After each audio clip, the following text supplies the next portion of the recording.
I'm SP from Legends of S.H.I.E.L.D., a show about the general Marvel comic universe, part of the Gonna Geek Network, just like the show you're checking out now. Shows on the network are individually owned and opinions expressed may not reflect others. Find other hilarious and fun geeky shows at GonnaGeekNetwork.com. This is the official GonnaGeek.com show. Each week, we run down the latest news and happenings in the world of geek. These are your hosts for the show, Steven, Chris, and SP. Welcome to an all-new episode of the official Gonna Geek Show. I am Steven, and with me, of course, is Chris Farrell. I am not dying. That's good to get that disclaimer out front. We would have been worried if you were dying and you spoke. We've also got SP here. I had a fantastic day. I saw a rocket fire up. I watched Return of the Jedi, and it's just been a wonderful day. Oh, by the way, there's also like about 60 inches of snow on the ground in Colorado. Interesting. What do you want me to do about that information? Shovel. Either that or hurry up global warming so many people don't have to shovel. I got something that you can shovel, but you might not like the smell. That's all right. I got the Rona. I can't smell anything. Copies of E.T. on the Atari 2600. That's exactly what I was talking about, Chris. Which, hey, by the way, speaking of poor jokes like that, which wasn't, anyways. Wow. Wow, I took your trash comment and elevated it. You did. I was more taking a shot. I was taking a shot against myself, actually, as I segued to a compliment for you. I was thinking about this before the show here, that I think you're the only one that I've ever known to go cold turkey on a podcast. And I was reminded of the time that everything that we used to talk about would be your mom joke towards me from you. And you went cold turkey on that. You're like, I'm going to stop it. And you did. And it's been many years. And I think that we're past that moment that if we were to acknowledge it, where, you would fade back in. I think you're past the habit. And I just wanted to congratulate you on your multiple years of being your mom joke free. Congratulations, Chris. You mean after you've tried to entice me multiple times into backsliding over the past few years? Exactly. I just tried to entice you tonight and you didn't take the bait. I think I did it once just to play along, and then I felt dirty because I went back to the well for an old joke. You apologized right after you did. I remember. Yeah, I don't remember when it was. It was uncalled for, and I have evolved past that kind of humor. So congratulations, Chris, on your multiple years free. I think that you are now the sponsor for other people who tell your mom jokes. So dads.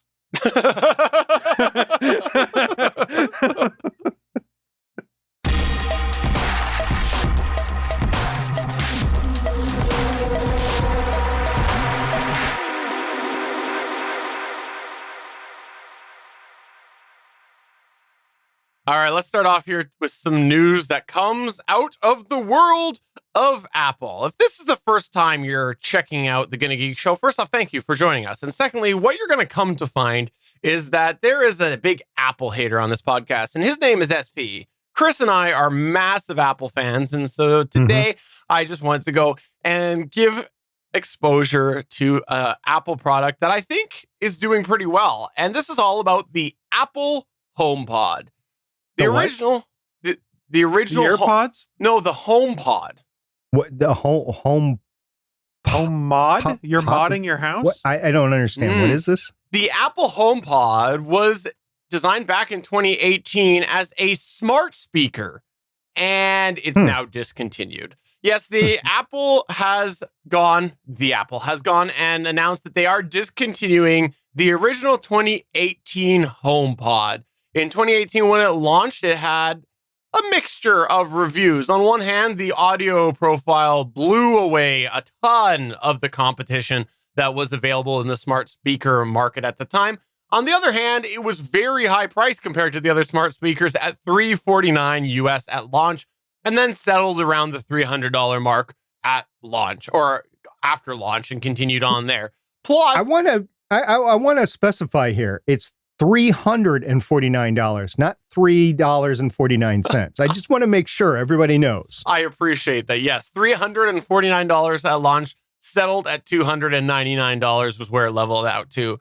But even though the speaker sounded amazing, some people couldn't get past the fact that it would damage your furniture. Yes, there was a whole ring issue where on certain furniture, it would leave damage to the furniture.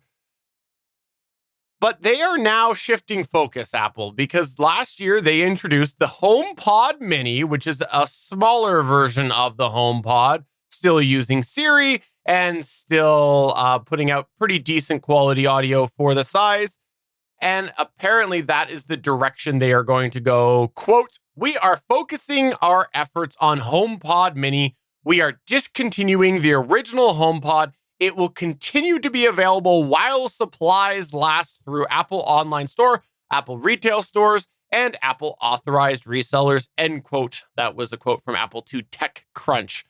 Now, this is interesting to me because honestly, one of the biggest detriments to the HomePod and the HomePod Mini is Siri, because Siri just pales in comparison to everything else. So it's interesting to me that they're going to continue with the not good audio one, because I could see some people making the argument that, well, the HomePod does sound really good, and it still did sound pretty good compared to some of the upper tiers of the Amazon devices and the Google. But the fact that the voice assistant isn't very good, now you're focusing on the small version, which is naturally going to make that more of the focal point, is the voice assistant if the speaker isn't as good and it's smaller. So I don't know what this is. I don't know if this is them finally going, okay, I think it's time for us to get out, but we just released this last year. Let's ride this for a couple more years and then get totally out of this market. Will there be another one that comes that's maybe in between the $999 and the $300 price point? I don't know. The fact that they're saying that they're focusing on the HomePod Mini kind of makes me wonder if this is the tail end of the HomePod endeavor. Chris, what's your thought? Well, 2 points. A lot of it's all about ecosystem. So if people are comfortable with the Apple ecosystem and the Siri smart assistant for everything, then they're probably okay with putting these in their home. But Apple's realizing something that Google realized in between Apple doing this, which was, remember, Apple put out the the HomePod that was huge. Then Google released the Home Max giant speaker that was like $300 that had really good audio qualities to it. And they've already discontinued it. And that was discontinued, I think, back in December as we record this. And what they've realized, and I think Apple has realized now, is people don't want their digital assistants, for the most part. The vast majority of their consumers don't want the big speakers with a smart assistant in it. People aren't worried about having the greatest fidelity of audio. They're worried about having a convenient device in these cases that you can put somewhere and be able to get interaction, smart home assistants, basic music, things like that. There are exceptions to that rule where there are people who are worried about using these things for higher audio quality. But if that's what you're doing, why are you streaming music? I think it's more about the Apple tax than it is about speaker quality, because I have Amazon speakers all over my house, the digital assistants, the Echoes, the Shows, whatever. If I had better speakers on all of them, that'd be awesome. But it comes down to a price point where I don't want to pay the Apple tax. I don't want to pay $350 where a $30 or $25 or a $20 little puck is going to do. Yes, I would prefer if my whole house had better speakers on all these things and I could play music throughout the entire house. I do already. And it's kind of nice as I'm running around cleaning, stuff like that. But I'm not going to pay $350 for 11 different speakers across my house. It's just not going to happen. And I think that's where Apple is failing. It's when they can't give a significantly higher quality item that everybody wants for a higher price. That's where they're failing. Now, with the new MacBook M1 chips, everybody kind of wants that because the chips itself is just amazing performance, right? So everybody's willing to pay the Apple tax on these little laptops, which are, I would venture to say, at least 50%, if not 100 to 200% higher cost than a Windows equivalent. The phones I think are outrageously expensive for what they are now. And we've talked about that forever. I have the highest quality phone because I'm old and I want it, but I admit I significantly overpaid for it. Everybody did that got one. And it's just with these smart speakers that aren't tied to anything else. It's not tied to a ecosystem where you can buy stuff out of your Amazon account or whatever. So I think it's a multitude of factors. But as far as the speaker quality goes, I wish my devices had a little bit better speakers, but I'm not going to pay $350 for them. And that's what consumers have realized too, hence why the HomePod Mini is all that remains right now, because people don't want to pay the price to have high quality speakers everywhere. They're okay with having okay speakers spread throughout their house, for lack of a better term. I agree. And that's sort of what I'm thinking with this as well. And that's why I wonder if at some point, if they decide not to get out of it entirely, if we'll see something that's a little bit in between, because like comparing a $300, like comparing the HomePod speaker to an Echo Dot is not like a match. It's apples to oranges. Apples to oranges for sure, or apples to Google. And the thing is, for some people, they just want that voice interaction, and so that's where those dots work well. But I think when you look at like the Amazon line, they've done it great. They've given a balance or a variety of like sub $200 offerings, and some of them have displays, some of them have better quality sound, some of them are like just a dedicated Echo unit, the Echo Plus, that have good sound, and then you've got like the Echo Show 8, which has good sound. Maybe not as good as the Echo Plus, but almost there. In some ways, a little bit better because I own both. But it has a display. So you have all of these variety of options to fit every person's sort of desire and needs and not spend $350, right? So I think that $350 is too high. I could see them getting away with something around the $200 mark, but I think that they're just way out in left field at the moment, and that's why they had to discontinue it. And I am one of those people who doesn't have an Echo Dot in play anymore because I wanted the better sounds. The smallest one that I think that I have that I would call like the most basic is the Echo Show 5. I mean, I think we talked about it when this originally dropped, is, for lack of a better term, this is a Me Too product. This is Apple saying, hey, look, we have speakers for our smart assistant. And they were billing it as, hey, here's a great way to hook into Apple Music, which is a good streaming service. And at the time did not have hooks into other services. But now you can get Apple Music. I think you can get it on Google devices. I think you can get on the Amazon devices, things like that. They've spread out and realized, hey, as long as people are subscribing, we don't care. And they were so far behind when it came to putting these speakers in your room that it was a tough sell. And honestly, the best reason to have bought the HomePod was to buy 2 of them to pair with your Apple TV as a easy, cheap surround sound, high quality sound for your television. Because that's one of the things that they didn't really advertise it very well, but you could pair HomePods directly with your Apple TV. So if you just had a flat screen on a wall, that was an easy way to get rudimentary surround sound, or at least better sound coming out of it.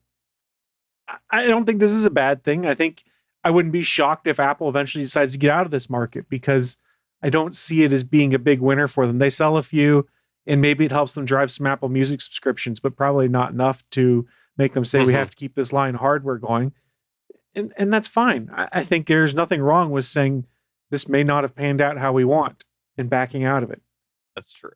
It's a tough market, digital assistants. It is, especially when Google and Amazon are both doing it very well. Now, I've expressed issues with Google's actual home interaction, but when you look at it from the perspective of Google Assistant's evolution from the Google Now time, back when it was called Google Now, like they have just done so much, every big generation change of that. And Amazon came in strong from the start. So yeah, it'll be interesting to see what happens. Look, it's a tough market. Did you see what Microsoft did with their only Cortana speaker this week? It was the Harman Kardon Invoke. That was a speaker that was designed to have Cortana built into it. And they just dropped a patch and updated it to remove Cortana from it. So now it's just a glorified Bluetooth speaker. Oh. They were on Best Buy last year for closeout for $99. And I was like, this could be fun to play with. I went, I don't need it. And I'm sitting here going, Thank God I didn't do that. Oh, still would have been better than the Clausio. Is that what the name of it was? Or Oh, whatever they renamed it to, I forgot about that device. I hope whoever bought it at Goodwill for like $3 enjoys it. all right, well, let's move on to the next news point, which is all about a day one Game Pass release, right? That's right. So we're going to talk about Microsoft's Game Pass service that they have. For those that aren't familiar, it's basically the Netflix of gaming. You pay a monthly fee. You have access to an entire back catalog of games, some of which, depending on your subscription tier, are available on PC, Xbox, or on the xCloud service. Now, there is a game right now that is being developed by a studio called People Can Fly, which is underneath of Square Enix. Then they're making a game called Outriders that dropped in beta mid-February. And I'll be honest, I didn't have a chance to start playing it until this weekend when my co-hosts on the All Things Good and Nerdy podcast recommended it to me. And I started playing it and said, hey, this is actually kind of a fun game. It's a looter shooter, which normally isn't my kind of jam, but I was having fun with it. And there were rumors coming out that Microsoft might be making a big play of trying to acquire it to be a Game Pass game on day one. Now, this isn't unheard of. Remember, any studio that Microsoft owns outright, they've pretty much got it set up so that day one release, if you're a Game Pass subscriber, you can play it. Meaning when Halo Infinite comes out later this year, if you're subscribed to Game Pass, the day it launches, you can start playing it for no additional cost. But this is a game from a third-party studio, and they have seemingly worked a deal with People Can Fly, the company that's developing it, and confirmed today that players that have a Game Pass subscription will be able to download and play the game on April 1st when it releases. No, this is not an early April Fool's joke. They'll be able to play it on Xbox or on the xCloud gaming service, which I thought was kind of cool. For those that aren't aware, Outriders, and here's just a brief blurb, takes place on a distant planet called Enoch. After getting colonized by humans, something goes horribly wrong. You get thrown in stasis for years. You then emerge with special powers, and you have to help your friends, who are all noticeably older, reclaim the planet. It's a very hard sci-fi kind of thing. Earth is destroyed. You've all become refugees on this unpopulated planet, and bad things happen. It seemed like a lot of fun. It is coming out on Google Stadia, PlayStation 4, PS5, Windows PC via Steam, and of course, the Xbox family of systems. What is also interesting and why I bring this up is A, it's coming to Game Pass, which is pretty cool. But B, this is one game, and we've seen it in beta, that is a true cross-platform game. Meaning I can play on my Xbox, and if I wanted to play with my co-hosts, Anthony and Willie, who both have PlayStations, there is cross-play enabled between all of these devices.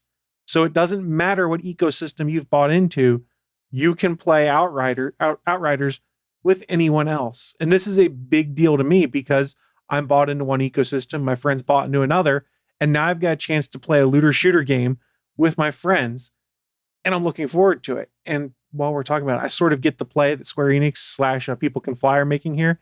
It's a looter shooter. These are the kind of games that thrive on people eventually buying battle passes or microtransactions to get cool little loot packs and stuff like that.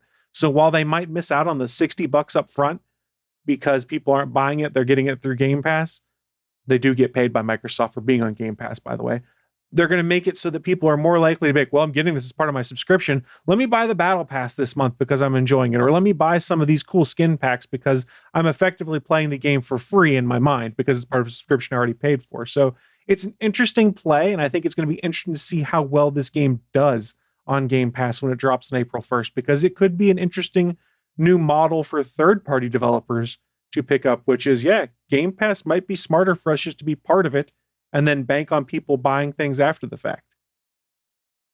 This is awesome. I am so happy to see more titles launching as crossplay and on Game Pass. This is like, I want to be a gamer so much, and I've talked about that before, but that I can never find the time. But this is such a good concept for people like me who know that, like, if I'm gonna go play something, I'm probably gonna play it for a little bit and then like quickly fade on it because I don't have time and I do other things instead. So having it on Game Pass where I can go and I can play it for a little bit and then not have to sit there and regret spending $80 for 3 days worth of play, I think it's great. Isn't Chris going to send you his PS5 and you were going to start playing on the PlayStation Network? Well, that's what I was thinking about as he was talking about this. You know, I do feel bad for him that he chose to buy the PS5 and Anthony and Willie chose to buy the Xbox Series X. So I feel terrible for him. I know. Right. Somebody should take it off his hands. I know how much Chris likes the PlayStation controllers better than the Xbox controllers. Well, Steven, I'll send you my PlayStation 5 immediately. Oh, perfect. Don't worry. I'll send it immediately. For those of you not following the joke, Chris has made it very clear on this show that he bought the Xbox Series X. And generally his co-hosts over on All Things Good and Nerdy are more Sony fans, right? They prefer the PlayStation, and let's clear things up. It's not like there's a little console war going on. We have preferences, but we never really get to Microsoft's better because of this and Sony's better because of that, because console warring is dumb. If you go out and console war, you're wasting your time. You missed that opportunity for promotion. You could have like teased that on these listeners and then they would have gone over there. No, I hate console warring and I think it's a waste of time, and all it does is make people angry and waste people's time over stupid, trivial nonsense. Just let people play on the system they like. And if it's possible, let them play between consoles. Like what we're seeing with Outriders here, being able to play between Stadia, PC, Sony, Xbox. That's awesome. More of that, please. I have a whole rant on how these boxes are too expensive, then they really should be less expensive to be more ubiquitous. But hey, they can't manufacture them anyway right now, so they'd inherently be higher price. Matter of fact, have you been on eBay lately trying to see the price of these things? They're like $1,400, and that's US dollars. That's not Canadian money. That'd be like $10,000 Canadian. It's ridiculous. Don't support the scalpers. No. Don't do it, people. You don't need a console that bad. Wait until they'll be back in supply and get it that way. Scalpers are the devil. Yeah, I agree. And also, by the way, crossplay, just a little fun story today. My kids have been for a while played Fortnite on the Xbox One S, actually. And then they were playing it on their Switch. And today, my son was playing it on his Switch through the dock on the TV. And I noticed how much lower quality it was on the Switch than the Xbox One S. And that was even like the last generation. I don't know. It was more jagged edged and things like that. Well, those are equivalent generations, those two devices. That's true. They are. And you don't even have a 4K TV. You just have the 1080. Yeah. But I had noticed that it just looked quite a bit different. So. Okay. There's some interesting stuff you can see on that. If you go look at some of the Digital Foundry videos where they break down how Fortnite works on the Switch, it's fascinating how well they've made it work on there.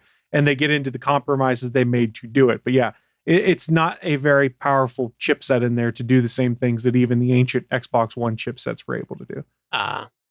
By the way, Steven, that wasn't a dig on you that you didn't have a 4K TV. By the way, I wouldn't have a 4K TV if I hadn't had mine go out on me last year. So I'm sorry if I made you feel like you were living without. You didn't. And I regularly admit that I'd like to get a 4K TV, actually. And it's like, they're a dime a dozen now. You can get them cheap, you can get them expensive. So at some point it'll be in my future. But let's go on to our next news point here, which is all about our favorite trusted friend of the Gonna Geek show. That's right. It's Hubble story time.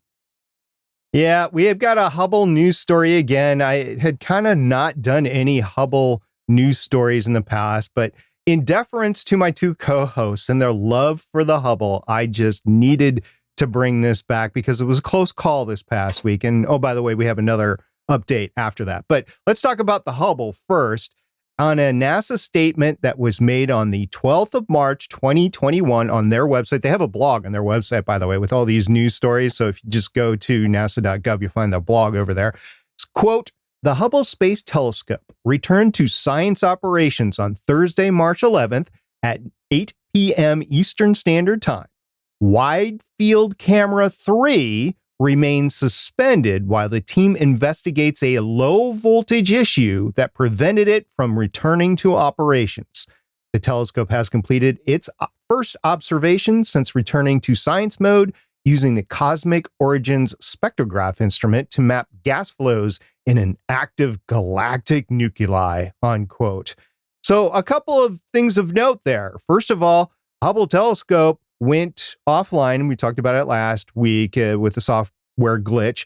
It came back but it came back without its main instrument, the Wide Field Camera 3, and it was because of a low voltage issue. So this concerned a lot of people that the Hubble was entering into end of life faster than everybody expected. Well, Steven's scared it's going to land on his house now. I don't think that's scary. I think it's just an expectation. Are you going to catch it? Just welcoming your alien overlords that are going to drop the telescope on your house, right? Mm-hmm. Well, NASA followed that statement up with another statement on the 13th of March, 2021. So that would have been Saturday. The Wide Field Camera 3, now we'll just refer to it as WFC3, instrument on NASA's Hubble Space Telescope was brought back online on Saturday, March 13th at approximately 7 p.m. Eastern Standard Time. The instrument was shut down as part of the normal observatory safe mode activities that occurred on Sunday, March 7th, in response to a software error on the main flight computer. After starting its recovery on Thursday, March 11th, WFC3 suspended the process due to a slightly lower than normal voltage reading for a power supply, which triggered an internal instrument safeguard. Analysis showed that the voltage levels in WFC3 power supplies have slowly decreased over time as their electronics aged. The electronics experienced colder temperatures when the hardware is turned off in safe mode. This factor, coupled with the power the instrument components draw as they are turned back on, contributed to the small voltage fluctuation that suspended WFC3 recovery operations. Further detailed analysis indicated that it would be safe to slightly reduce the low voltage limit to avoid a future suspend, and it would be safe to recover the instrument to its science state. The instrument has now been safely recovered. Standard calibration of the instrument and other pre-observation activities will be conducted this week. WFC3 observations will then be included in the science timeline so that the instrument can once again collect data and continue expanding our understanding of the universe.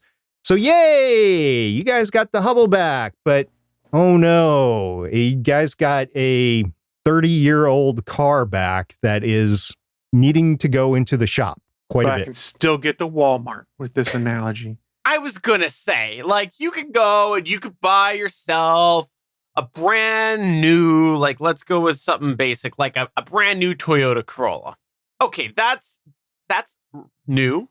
It's probably got some cool bells and whistles if you go and move up a package and things like that, and it's fun. But it just doesn't compare to taking Grandpa's old Crown Victoria for a spin around the block. If you go and you take Grandpa's old Crown Vic or Grand Marquis, that's just that's just the cat's meow, as they say, right there. So that's what the Hubble is. The Hubble is Grandpa's Crown Vic, Cadillac, or Grand Marquis. I'm just throwing old vehicles out. Yeah, I was thinking it was more like a Honda Civic. You can drive it into the ground forever and it'll just keep going.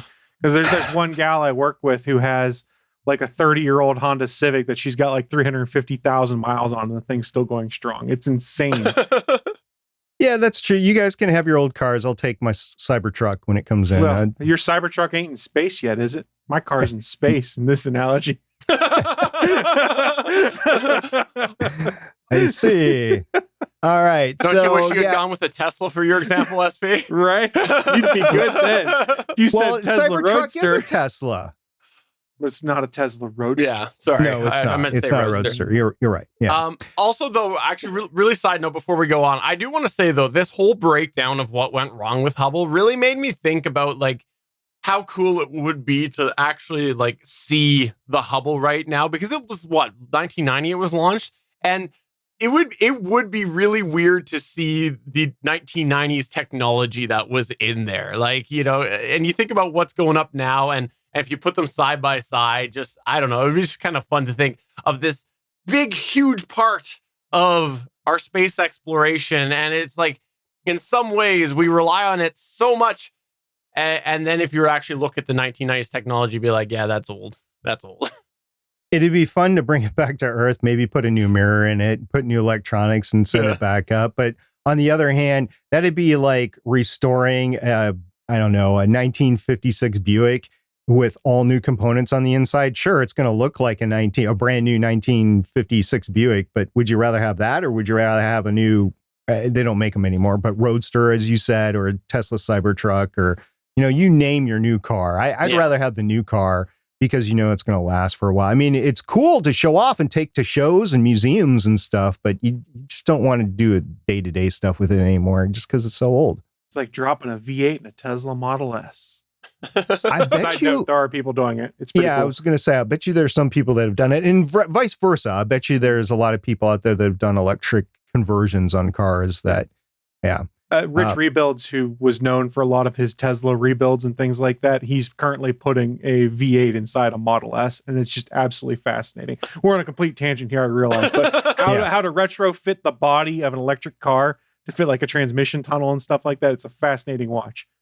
And guys, I know that the Hubble, you guys love the Hubble so much, and it has given us so much good science over the years, but it's quite frankly at the end of life, and we need to move on because it's sucking resources away from improving our understanding of the universe through new instruments. And I think we need to progress now. I mean, it's working great right now because there's nothing else out there to replace it one for one, but I really think we need to move on, which leads us to the next news story. James Webb Space Telescope. All right, I saw this article in The Atlantic and I was like, what? I was like, okay, well, this actually makes sense. I was worried about this. I wish I would have said something on the podcast like 6 months ago, but I was legit worried about this, and apparently I wasn't the only one. So the headline is James Webb Space Telescope is at risk from pirates. Yes, you heard me right. Pirates. Yar! Pirates of the Caribbean. You got it. That type of pirate. Okay. So the exact date that James Webb Space Telescope will be transported to its launch location in the French Guiana is being kept secret because, and I'll just embellish here, space pirates. So there was a tweet way back on February 4th at a conference from Christopher Conselens, I think is how you say his last name. I'm sorry, Christopher, for butchering your name. Anyway, the tweet said, learned today that the exact date when JWST will be shipped via boat to its launch site is a secret, as there are fears of pirates capturing it for ransom. Just when you thought things couldn't get worse. All right. So later this year in 2021, James Webb will travel by ship, passing through the Panama Canal to reach the French Guiana. Webb has a mirror as tall as a 2-story building and a protective shield the size of a tennis court. And it's just too large for a plane. Now, this all actually gets condensed and it's not that big when it launches, but it is really big and it's really too big to travel on a plane.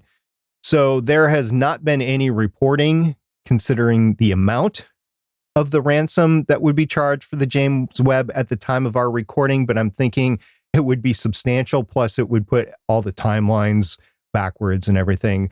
The article in The Atlantic goes into there's been no note of military escort or, what kind of ship it's going in or anything like that. But hey, I just hope it makes it there on time.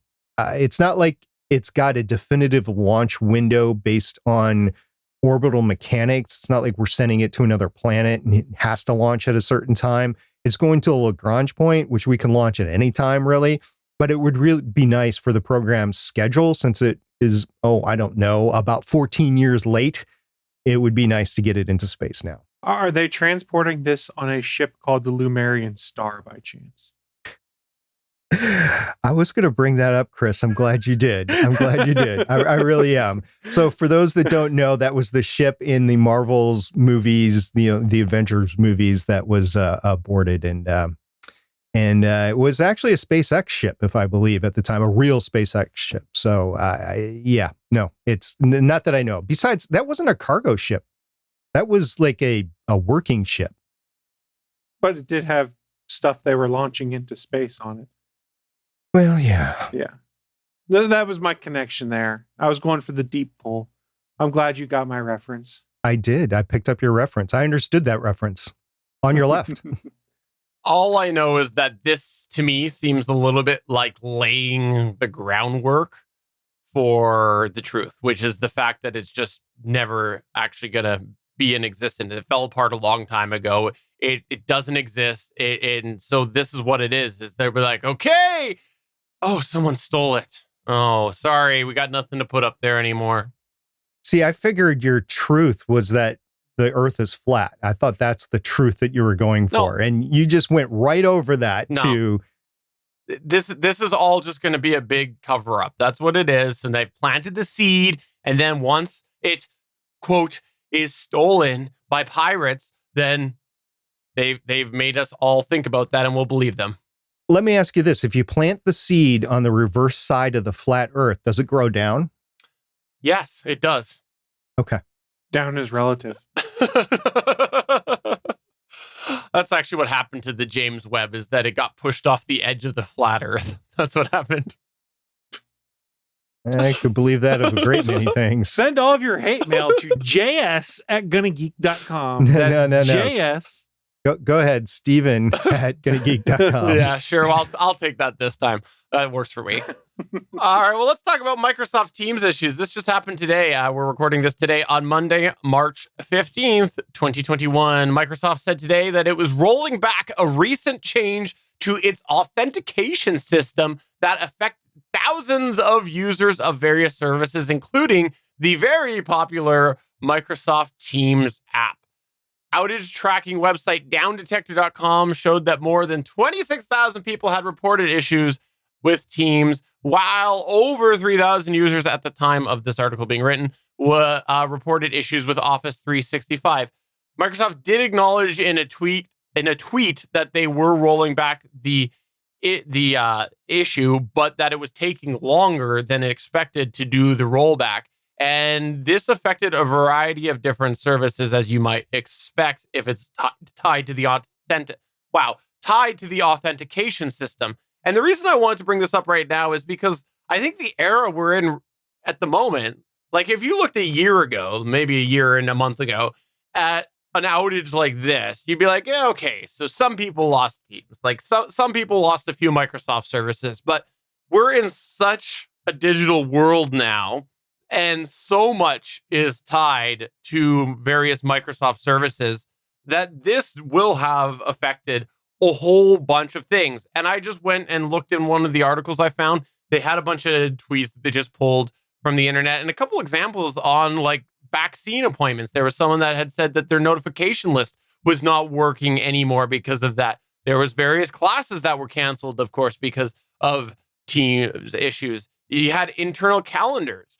And I might admit that at some point today, I got a notice from my IT help desk about a Microsoft issue, which when I tried to load the email, it gave me an authentication issue. So I suspect it was probably tied to that. So it's just been such movement with Microsoft Teams, and for them to have something like this and then the patch to take longer. Ooh, I feel bad for Microsoft there. Have I told you guys I use Teams at work? I think I have, right? Yeah, I do too, yeah. Yeah, me too.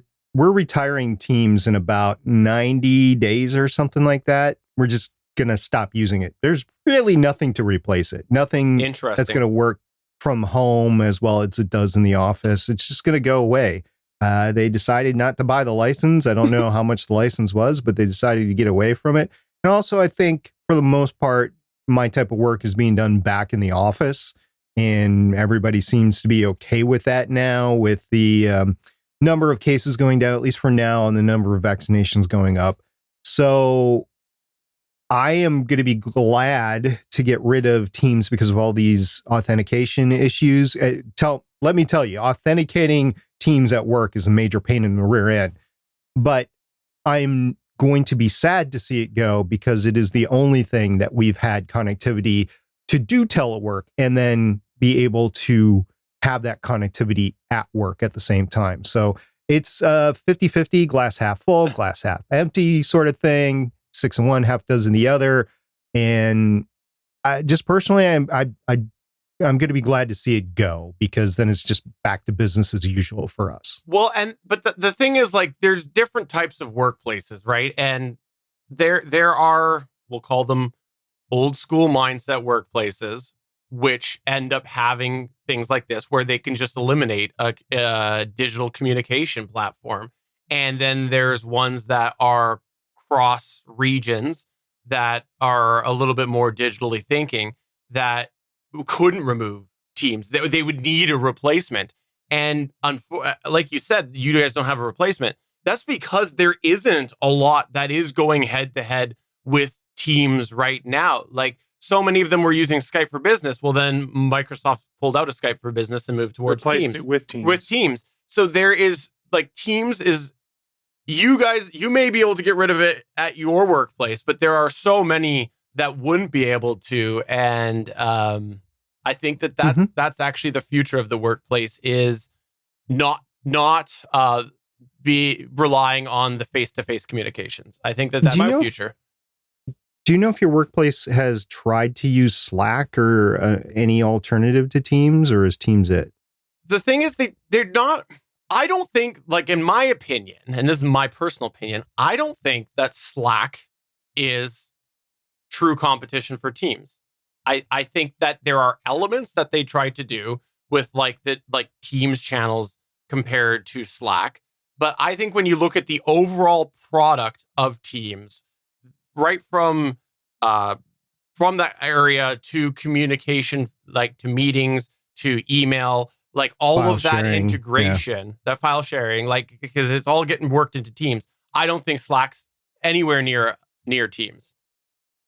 You can use any kind of service to replace like the chat functionality or the calling functionality, but being able to literally hit a button and pull up a slide deck inside of a Teams call, edit it on the fly, talk about it, give control to, say, Steven because he wants to show something off. That's interesting stuff that I think only Google might have something similar. And the work I work in, you won't be able to use Google for that. We're all bought into Office 365. And for the most part, once we transitioned, it's been kind of a revelation as to how it's made many things easier, aside from the occasional hiccup like these authentication issues, stuff like that. But that's kind of the exception to the norm at this point. So we've been really lucky that the migration to Office 365 and Teams where I work has actually made our lives a lot easier, and has actually made it so that they've set up schedules so that even when we go to whatever the new normal is in a post-COVID era, we're still going to have a good chunk of the workforce working from home 3 to 4 days a week. Yeah. Here's where having 3 old dudes, and one of which is much older than the other guys, that would be me, I'll admit it, on the podcast kind of falls a little short, because I know that there continues to be distance learning at the everywhere from the kindergarten level on up to the college level right now. And I don't think they're using Teams. I think they're using other specified platforms, and I can't remember what my daughter is using. There's a Google platform. They're using Zoom calls. I think Teams is mostly looking at enterprise solutions and things like that. Right. Whereas Google actually has like a school-like product that they've got rolled out that has been helpful, I believe. Yeah, they call it Google Classroom. Something like that, yeah. You're probably more clued into it than I, because your kids are probably using something similar. Yeah. Yeah. No, for sure. And I think that that's where you're going to see that sort of fracture, because, you know, we had like as of a year ago now, a whole bunch of different services trying to do things they weren't ready to do. They were trying to get in on that hot Zoom action that everybody was taking up on. And so I think now, you know, we're going to see some of that settle, and Teams will focus back towards enterprise and not so much towards school. And I think that's a really good point, SP.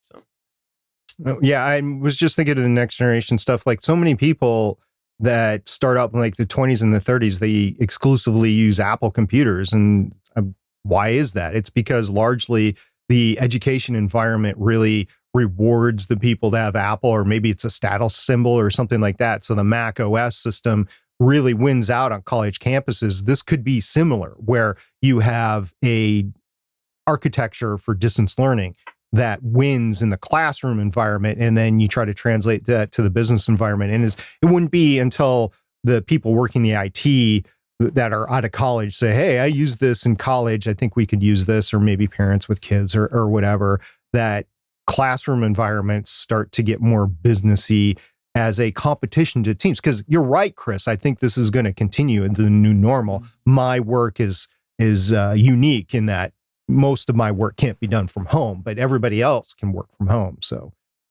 I know we got a couple of news points, but I really like your point that you bring up there about how the generation going through school does set sort of what that next generation of technology is, because you're right. When Chris and I were in like the post-secondary type schooling, we ended up having a lot of people who were using Apple products in colleges and university and things like that. And then you see that play out now. Well, it occurs to me that at the moment, Chromebooks and cloud-based thing is so big in younger ages. And so is that going to be the push where, in 10 years from now, maybe less than that, 5 to 10 years, you've got a huge shift towards just like, I just operate in the cloud. Like I don't need Apple. I don't need a Windows computer. I just need something that works entirely with my cloud services. So for basic productivity tasks, we're already seeing that. We live in a browser-centric world for that, not necessarily hardware-centric, meaning as long as I can log into my Google account or my Microsoft account or whatever it is that we do all of our cloud-based productivity stuff in, it doesn't matter what kind of machine it is, how powerful it is, because it just needs a browser that works. And we're starting to see that now. And that was something that we'd sort of, when I was in college, talked about. This would be kind of cool. Now, when you start getting into more specialized kind of things you need to do, that's when the Chromebook kind of becomes more problematic, things like that. Like if you're doing video processing or video editing, things like that, you will need specialized hardware, things like that for it, or at least decent hardware in comparison to a Chromebook, unless you have massive backhaul on your internet and cloud-based servers that are going to do your video processing for you. But you still have to do work there to push things down the pipe to your machine. But it's interesting, though, to think about that as well. And I'll get off of this here. I just love this line of thought. With things like xCloud, right? Like if xCloud is a success, look at what that's doing with video in the cloud, right? Like that could be a jumping point towards some of these intensive things being done in the cloud. Well, we've already started to see interesting stuff like that too, with television production and things like that for live event production, like the NFL draft. Let's talk about last year's draft. It used to be you had to have a whole bunch of people in one room that were running massive boards and things like that.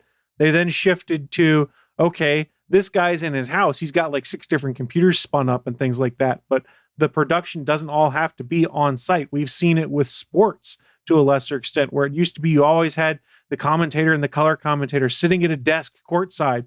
Not anymore. If you're watching ESPN stuff, more often than not, they're sitting in a booth in Bristol, Connecticut, watching a live stream of the game, doing their commentary. It's not quite the same experience, but we're getting to a point where these remote capabilities are there. Now, the caveat on all of this, of course, is bandwidth, which is a big problem if you live in the United States of America, depending on where you are. Some people have great bandwidth. Other people live out in not even the sticks, just outside city limits. And they're like, I can only get DSL because nothing else is here. And I get 4 megabits per second down. So I've got 3 quick points. I had 2 until you just mentioned that, Chris. So you're talking about commentators in the booth. This is not new. I go to offshore racing. The big power boats, those were done by in the booth, and you had a helicopter following the boats around. That's how they did that. And that's been going on for 30, 40 years. And that's just one way to do things. I think that eventually here in the next couple of months, you're going to see a return of broadcasters to the actual venue, and you're going to see less and less in that. So that's point 1. Point 2 is the reason why Chromebooks are winning out is they're so cheap in comparison to everything else.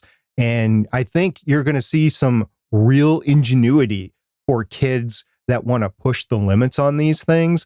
Eventually, they're just going to give up and they're going to go with other things, but they're going to create some great opportunities through it. And the third thing I was going to say is I started college where we had dumb terminals going into mainframe computers, big Cray computers. I was at the University of Minnesota and I did this and I had the punch cards and everything.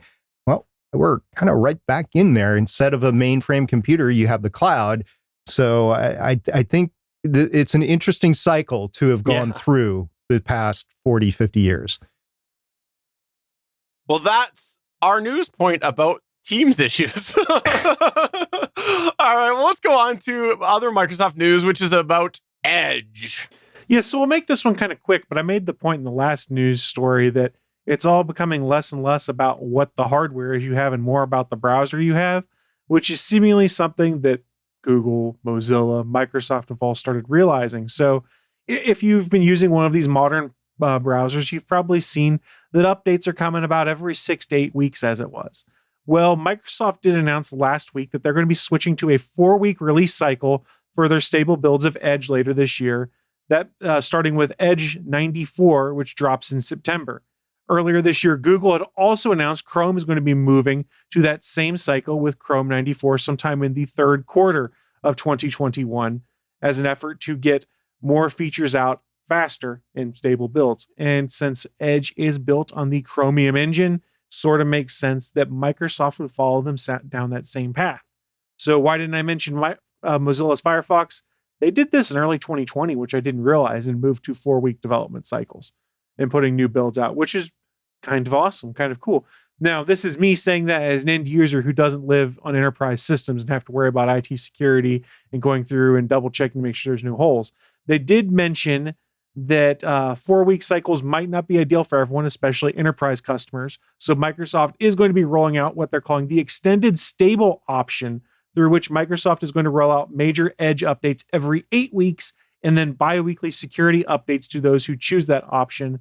And Google is also offering a similar extended stable option to its enterprise customers. So if you're just, I want to use my computer to browse the web, once a month, basically, you're getting an updated browser, which is an awesome thing for us as long as you're updating your browser, because it ensures it's updated, any vulnerabilities patched, and potentially you're getting new capabilities. Like Suncast mentioned in the chat room, Edge is getting themes now, baby. We're good to go. Is the Chris Farrell theme coming soon? It's just me going, Yes. What was the previous release cycle? 6 to 8 weeks, I believe. Okay. Is the theme for Agatha, it was Agatha all along, going to be on Edge? It's a good question. I mean, if you go to YouTube or Spotify or your music streaming service through there. Is the Better Podcasting theme going to be on Edge? If you go play Better Podcasting on youtube.com/GonnaGeek, I assume yes. What about the Three's Company theme? Will that be on there? YouTube.com, search Three's Company theme. Are you noticing a trend here of how I'm saying to find these things? YouTube.com. And he's not being paid by Google whatsoever. Google, if you want to pay me to promote YouTube.com, I'm sure you don't. I will gladly just take like free subscription to YouTube Premium so I can let my subscription lapse. I'm sure. Or YouTube TV, yeah. Yeah, or YouTube TV, because that's getting expensive. Yeah. Anything you want to throw in this, SB?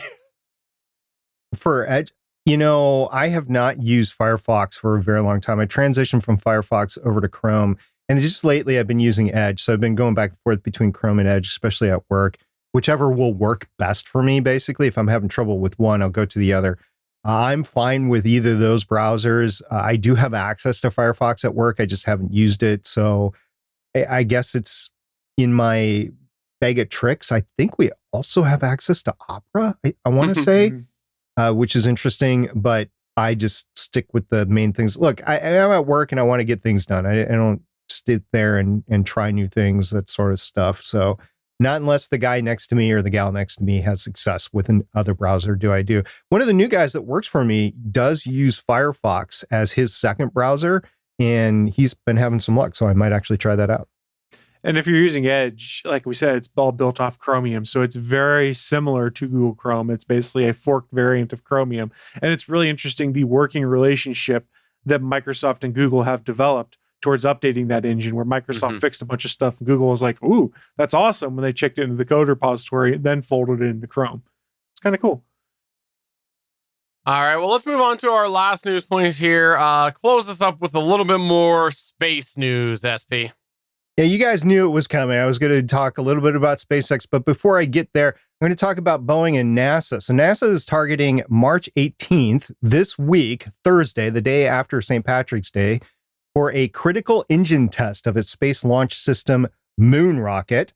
Quote, NASA is targeting Thursday, March 18th for the second hot fire of the Space Launch System, SLS, rocket's core stage at NASA's Stennis Space Center near Bay, St. Louis, Missouri.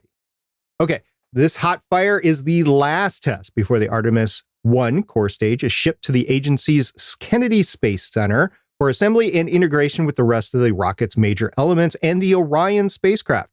Exploration Ground Systems teams at Kennedy have stacked all parts of the solid rocket boosters for Artemis 1 in the vehicle assembly building and are finishing up booster assembly. After the core stage arrives, it will be lifted and placed between the two boosters and attached at the core stage engine and intertank sections. Other parts of the rocket and the Orion spacecraft are also at Kennedy and are being prepared for final assembly and integration, unquote. So this is kind of exciting. We're getting some positive movement forward. I want to caution everybody on this, on NASA and SLS and the Artemis system and our return to the moon. With the pending budgetary situation that the United States is facing after the pandemic, the United States government, and with all of the COVID relief packages that have been passed over the last year, I'm not going to say that they weren't needed. They definitely were needed for a lot of people. It's just going to impact the entire budget for the United States of America, and NASA is going to be one that is hit. They've already stated that the goal of getting back to the moon in 2024 is too ambitious given the delays and the reduced funding that they had already had. So we're probably going to see a slip. Now, the only thing that will push this forward is if Biden really wants to see this done before his first term in office is finished, kind of like what Trump was trying to do if he got a second term. But I just don't see it, guys. I think it's going to slip into the next administration for us to go back to the moon. So yes, a lot of exciting things here. This test, this hot fire test, has to go right before the entire program gets derailed and rescoped and reprogrammed and things slipped out significantly to the right. So actually a lot hinges on this test coming up this week. So stay tuned. It's scheduled for Thursday, March 18th. For those that like watching it live on Facebook or on YouTube, there's going to be a lot of channels that are going to be covering this. NASA might actually stream it on their own stream. So just keep an eye out for it. I don't have a time that this is going to happen, but it's going to happen on Thursday. So if you're lucky enough to get to see the raw power of the largest rocket that the United States has ever made. Yes, I did say largest rocket that the United States ever made because it's going to be bigger and more powerful than the Saturn V. This will be interesting to watch. And remind me again, SLS, it stands for what? SP's lunch sandwich? Is that what it is? Oh, I'm hungry. Yeah. No, it stands for Space Launch System, or SLS. It is the launch system, a launch portion of the Artemis program that will get astronauts back to the moon. And ultimately, it was supposed to be NASA's way to get to Mars eventually, but I think SpaceX is going to be doing that. Which, by the way, a lot of stuff happened with SpaceX this past week. We talked about the SN11 going out to the launch pad on last Monday, and it was a pretty quick turnaround. They did get the approval for an SN11 flight before the mishap investigation was completed for SN10 by the FAA. It's a little bit unusual, but they feel good enough to actually go ahead and launch. So SN11 did a static fire today that was cut short. So they were 3 Raptor engines ignited, but it wasn't a sustained test. So they have to do that first. They have to install the explosive system in case anything goes wrong. So we're looking at something that's as early as Wednesday or Thursday this week. But here's the big news for SpaceX. They came out in internal company documents, which were seen by NASA spaceflight personnel, that's the whole thing that we talked about last time, indicated they have a goal to get to orbit with Starship and the Super Heavy by July 1st, 2021. So we might see an orbital version of Starship by summer. Now, I don't know if this is going to happen or not, but I know that he, meaning Elon, really wants to push forward on this for a lot of different reasons. And he's always been a driver for schedule. So if there's any way that he can actually make this happen, and hopefully they won't have any huge mishaps, because all the mishaps that have happened so far have kind of been programmed, I think it's going to be awesome to see something in orbit by July 1st. I don't know if we're actually going to recover successfully what goes up, but they're going to try a variety of different things. I don't know if you guys know, they actually have they bought 2 oil rig platforms to actually act as launch and recovery platforms for Starship. Did I tell you guys that before? Yeah, so they're redoing both of those right now. Odds are one would be available for a landing platform only by July if they want to go ahead and do this, which will be important because as you're going up into orbit, you can't expend all your energy and then come back to Boca Chica. There's your Boca Chica, by the way. Yeah, you're just going to keep on going forward, and then you're going to drop where you lose thrust for the main stage. They still want to recover it. This is a completely reusable system. So they're going to try to recover it with a platform, a landing platform that's made out of an old oil platform. So there's a lot of moving pieces of the puzzle here. But yeah, that's what's going on with SpaceX. We'll probably see SN11 go up and hopefully come back down later this week out of Boca Chica or Space Base USA, whatever you want to call it. I'm going to keep calling it Boca Chica. And then we might see an orbital flight. I might actually drive down to Texas for it. We'll see. This is going to be exciting, guys. Cool. Well, thanks for updating us on that. And we look forward to you telling us what it was like to go to space. You said that this is all leading to your launch into space. Is that what this is? Shh, you weren't supposed to tell anybody.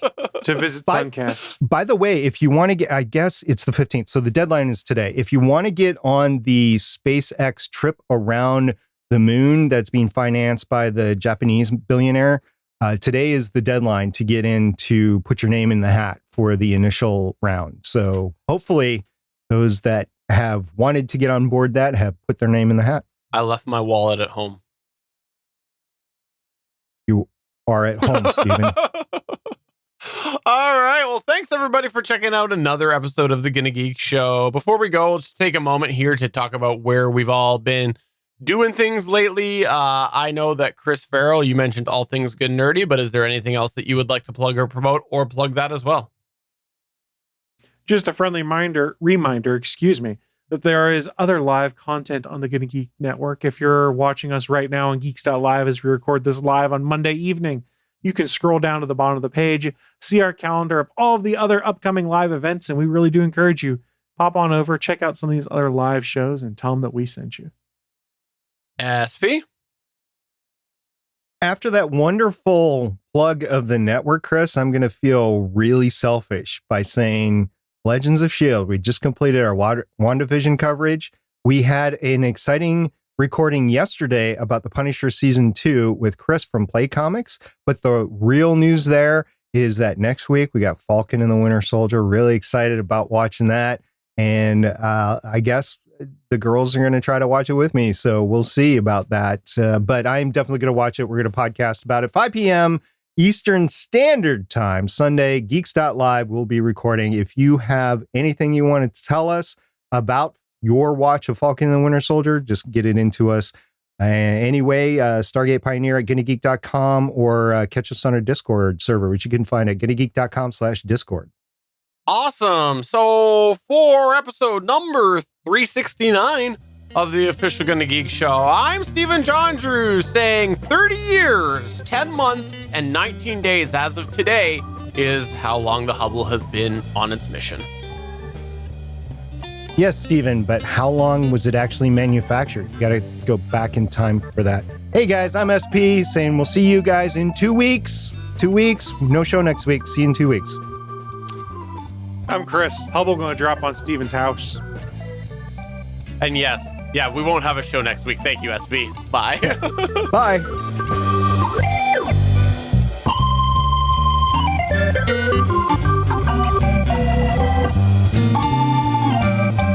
Thanks for checking out another episode of the official GonnaGeek.com show. If you like the show, please give us a 5-star review in Apple Podcasts or a thumbs up on YouTube. You can always join us for our live recording sessions, which stream Mondays at 8:45 p.m. Eastern at www.geeks.live. And remember, you can find our full back catalog at GonnaGeek.com/show. If you're itching for more geeky content, check out other shows on GonnaGeekNetwork.com. Voice work was by Emily Prokop of the Story Behind podcast. That's it for this episode. We hope to see you back again next week.